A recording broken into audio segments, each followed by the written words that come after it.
Hi guys, this is Kinga from Wellness in Mind, and this week we are talking about anxiety. Now, as you may or may not know, there are different types of anxiety. For instance, people can experience panic attacks, um, hypochondria, which is the fear that something physical is going on, that you have a disease of some kind. Hyperventilation, social phobia. There's all kinds of anxiety.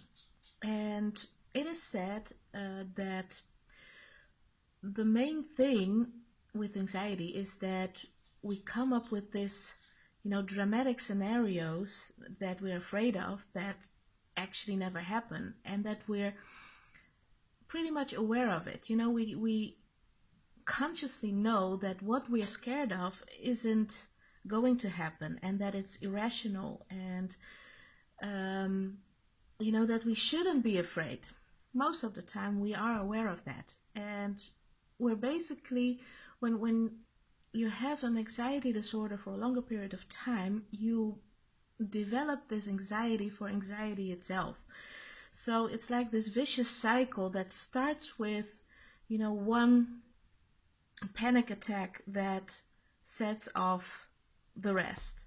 And it can be that one panic attack in your whole life, but most people experience several in their lifetime.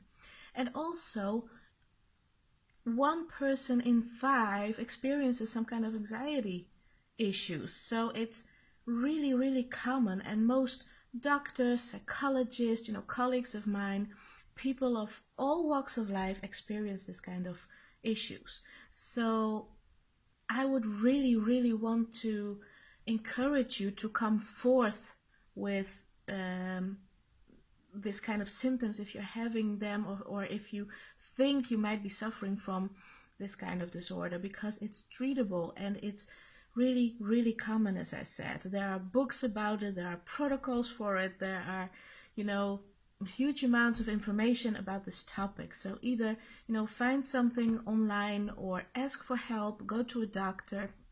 You can obviously work with me on anxiety issues if you want to. And to break the taboo a little bit, because I know a lot of people feel ashamed about mental issues they experience. To break that cycle, I want to share with you my own experience with panic attacks. And I had my very first episode, so to speak, years ago. And I remember I was at my mother's house, sitting, I think, on the couch in front of the TV, and I felt this unnameable feeling of feeling rushed and sick, nauseated. I felt really bad. So I ran to my mom and I said, I was feeling that and I didn't know what was happening.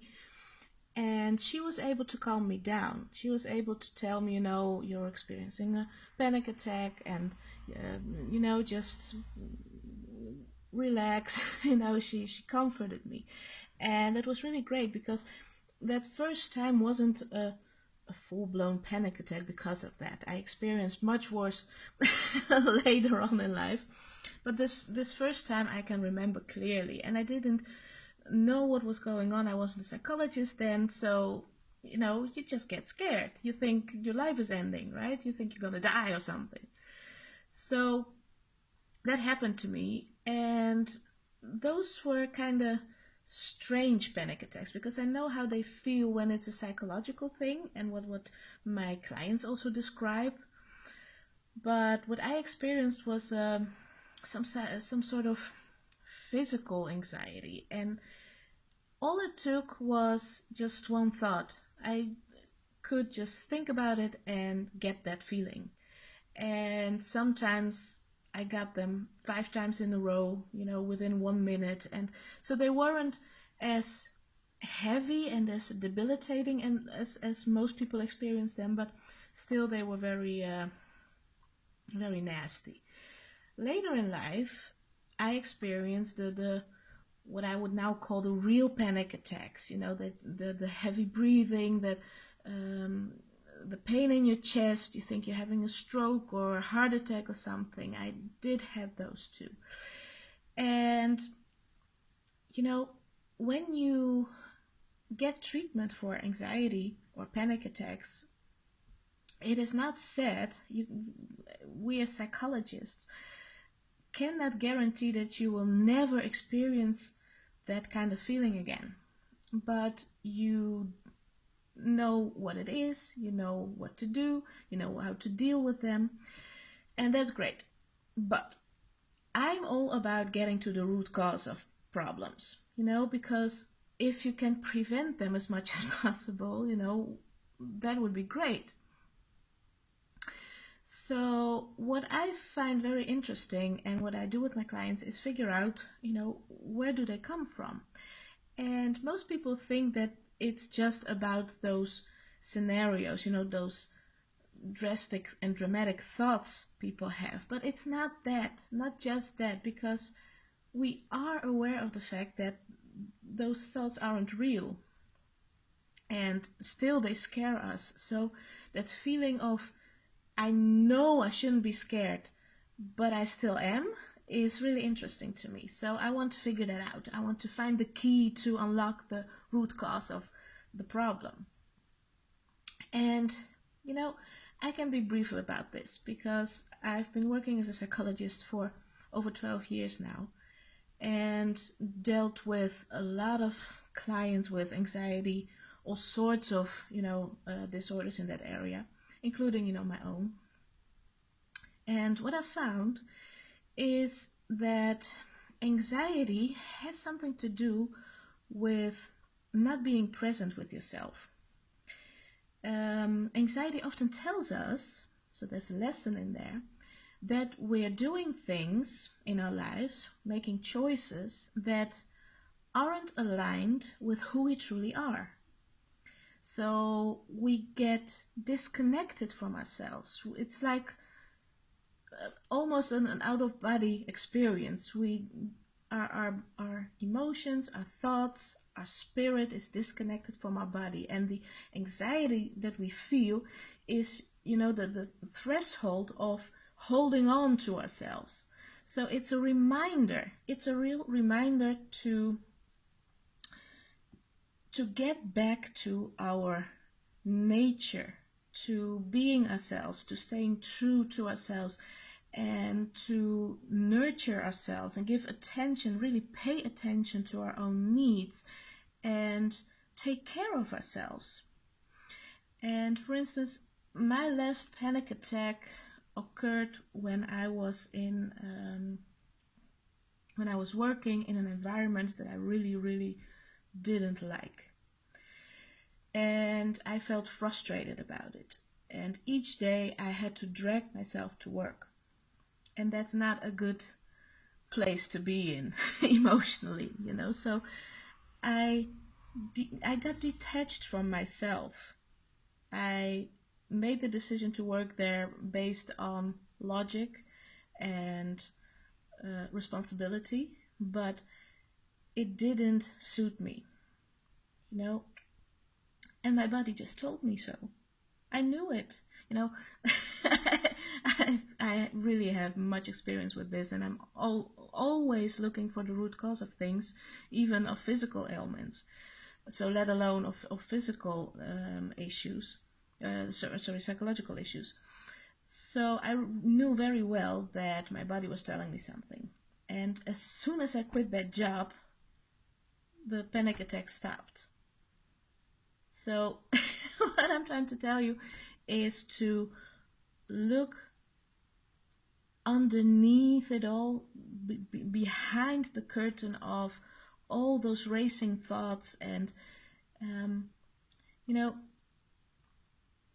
some of you wrote down in a previous post that all those racing thoughts, they take over, so to speak. You can't stop them, and the more you try to stop them, the heavier and bigger they become. And this is how it works. Your thoughts are like quicksand. You can compare your brain, your thoughts, your thought processes to quicksand. And maybe you know this, but if you were to find yourself in quicksand at one time in your life, the first thing that people do, it's logical, the instinctive thing to do, is to try to fight their way out. So they start, you know, splashing around with their arms and legs and try to swim out of the quicksand. And what happens is they drown faster. So the thing to do when you're in quicksand is to lay as still as possible, to spread out your arms and legs and hope that you will float to the surface. So this is a counterintuitive thing to do. And it's the same with thoughts, really. The more you resist them, the more you fight them, the more you drown in them. So the resistance really is the problem, not your thoughts, because your brain is designed to think. It's its job. So you're trying to shut off the very thing that it was made for. So again, it's how you deal with it. You can also just accept the fact that the thoughts are there and thank your mind for coming up with all those solutions and things, because ultimately they will help you survive in a real crisis. So I want to invite you to look at your thoughts, also your anxious thoughts, in a different way, to accept them, don't fight them, because, you know, and this is not, this goes for everything in life. Not only your anxiety and your thoughts, but also your physical symptoms, your sickness or illness that you might have. As long as you're fighting yourself, you lose. When you fight your body, you both lose. That's just the way it is, 100% of the time. So stop fighting. I know what I'm saying. If you have any questions, please post them underneath this video. Get on a call with me, or find a caretaker, a psychologist, or a coach nearby you so you can talk about this. You'll get all the information. You can read a lot about this kind of disorder and this kind of thing. And if you're interested in what more I have to say about these things, please follow me on Facebook.